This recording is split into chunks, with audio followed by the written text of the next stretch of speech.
amis, c'est encore moi, Priska. Vous savez ce qui m'est encore arrivé? Ok, je vais vous le dire. Cette fois, je suis allée voir toujours ma grande sœur, hyper mature. Je termine par me demander si elle est vraiment hyper mature. Peut-être que c'est moi qui manque de maturité. Mais bon, je suis allée la voir. Et là, encore une fois, je me suis rendu compte que moi, je crois que je ne comprendrai jamais rien aux Saintes Écritures.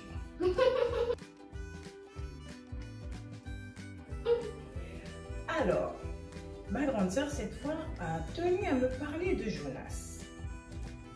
Et moi, quand j'ai entendu cet homme si dévoué pour Dieu, je me suis dit, je veux vivre la même chose, je veux servir Dieu. Alors, j'ai foncé au port, j'ai pris le premier bateau et on est allé sur la mer. Les eaux étaient douces et profondes. Et là, comme toujours très érudit, j'ai plongé. J'espérais aller dans le ventre d'une baleine qui me ramènerait dans la ville où Dieu a choisi que je le serve.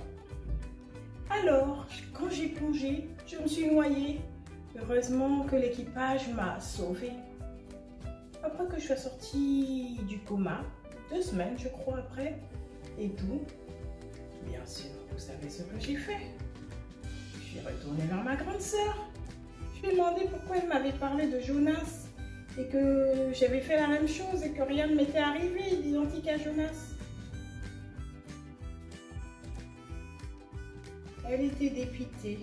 Elle m'a dit de retourner prendre mon livre de Jonas, que je puisse lire et comprendre que Dieu avait envoyé Jonas et non pas Jonas qui avait voulu lui servir Dieu et que Jonas ne s'était jamais jeté à l'eau.